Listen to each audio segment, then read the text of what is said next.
প্রধান অতিথি হিসেবে জুলাই জাদুঘর, জুলাই স্মৃতি জাদুঘর মানে শুভ উদ্বোধন ঘোষণা করবেন। এবং কালকে এই ঘোষণা পরপরই মানে আমাদের একটা আলোচনা সভা আছে, এবং সেই আলোচনা সভা পরে ফলক উন্মোচন আছে। প্রথমে ফলক উন্মোচন, তারপরে জুলাই জাদুঘরের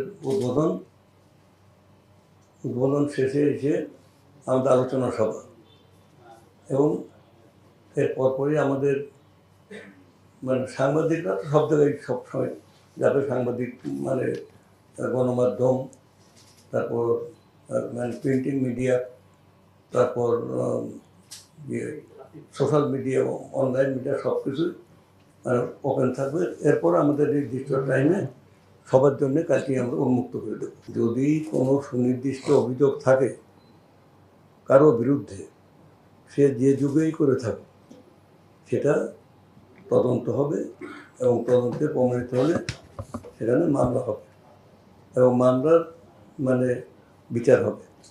এখন এই যে বলবেন যে গণমাধ্যমের কর্মীরাও বলাবলি করে বা পত্রপত্রিকা লেখে, তারপরে পাবলিকও বলে, এই যে বলে যে ওখানে অনেক দুর্নীতি হয়েছে, এই কথাগুলো আইনের ভাষায় এটা হলো ভেগ অ্যান্ড ইনডেফিনিট। ইনডেফিনিট মানে ডেফিনিট না। যদি কারোর বিরুদ্ধে অভিযোগ থাকে তাহলে সুনির্দিষ্ট বলতে হবে যে আপনার বিরুদ্ধে বা অমুকের বিরুদ্ধে এই দুর্নীতির অভিযোগ আছে, এবং তিনি এই খাতে এভাবে দুর্নীতি করেছেন, সেটা সুনির্দিষ্ট হতে হবে, এবং একজন ইনফরমেন্ট হবে মানে অভিযোগকারী। আইন বলে যে আইনে লিমিটেশন বলে কিছু নেই। ক্রিমিনাল লতে মানে নো কোশ্চেন অফ লিমিটেশন। 50 বছর পরও একজনকে, এমনকি মানে মৃত ব্যক্তিকে কবর খুলে এনে তাকে ফাঁসি দেওয়ার ইতিহাসও আছে এই বিচারকের মানে সিদ্ধান্তের পরে। সেই জন্য এখানে আপনার মানে অভিযোগ সুনির্দিষ্ট হলে আমরা দেখব। আর সেকেন্ড হচ্ছে, আমরা উদ্বোধনের পরে আমরা যে আমাদের জাদুঘর পরিচালনা একটা পর্ষদ আছে, সেখানে আমরা এই বিষয়টা নিয়ে আলাপ আলোচনা করে আমরা একটা তদন্ত কমিটি করে দেব যে আসলে কোনো দুর্নীতি কোনো কিছু আছে কিনা।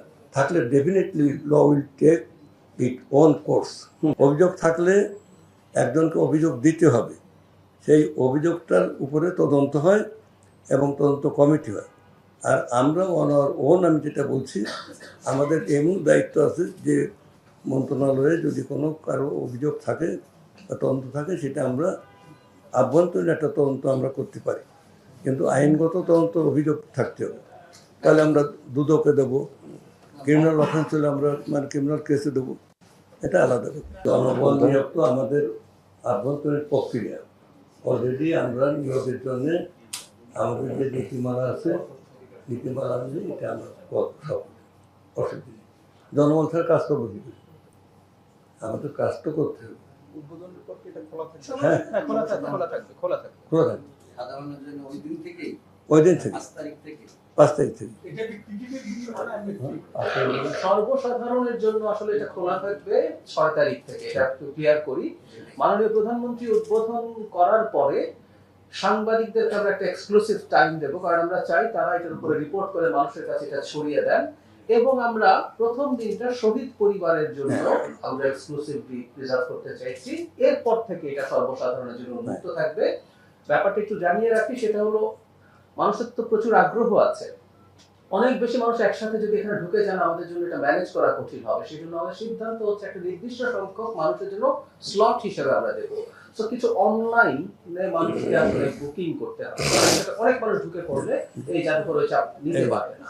সেই কারণে ওই প্রসেস করে ইনফ্যাক্ট 6 তারিখ থেকে সাধারণের জন্য উন্মুক্ত থাকবে, এবং 50 টাকা প্রাপ্তবয়স্কদের জন্য টিকিট, এবং 20 টাকা 25 টাকা হচ্ছে শিশুদের জন্য। এটা দিয়ে এই জাদুঘরে প্রবেশ করা যাবে। আমরা জুলাইকে সামনে রেখে একটা গানের কম্পিটিশন করেছি। সেটার উদ্দেশ্য হচ্ছে জুলাইকে নিয়ে একদম নতুন গান তৈরি করা, লেখা, সুর করা এবং মিউজিক করা। আমরা অসাধারণ সাড়া পেয়েছি। শিল্পকলা একাডেমি এটাকে লিড করেছে, আমি নিজেও এটার কমিটিতে ছিলাম। 100-র বেশি গান তৈরি হয়েছে, এগুলো সবগুলো নতুন গান, এগুলো আগে কোথাও শোনা যায় না। সেটা যাচাই বাছাই করে আমরা 20টা গানকে পুরস্কৃত করার সিদ্ধান্ত নিয়েছি, প্রথম, দ্বিতীয়, তৃতীয় এবং সাথে পরে আরো 17টা মিলে মোট 20টা গান। আগামীকাল 5 আগস্ট শহীদ সোহরাওয়ার্দী উদ্যানে একটা কনসার্ট হতে যাচ্ছে, কারণ একটা বিজয়ের দিন, সেটা উপলক্ষে সেখানে এই যারা বিজয়ী হয়েছেন, যাদেরকে আমরা সিলেক্ট করছি, তাদেরকে আমরা পুরস্কৃত করব এবং ওই মঞ্চে যারা প্রথম 3 জন আছেন তারা পারফর্ম করবেন, মানে ওই ব্যান্ডের গানের যে মঞ্চ আছে, এরপর অন্য পারফরমেন্স এরপর অন্য পারফরমেন্স।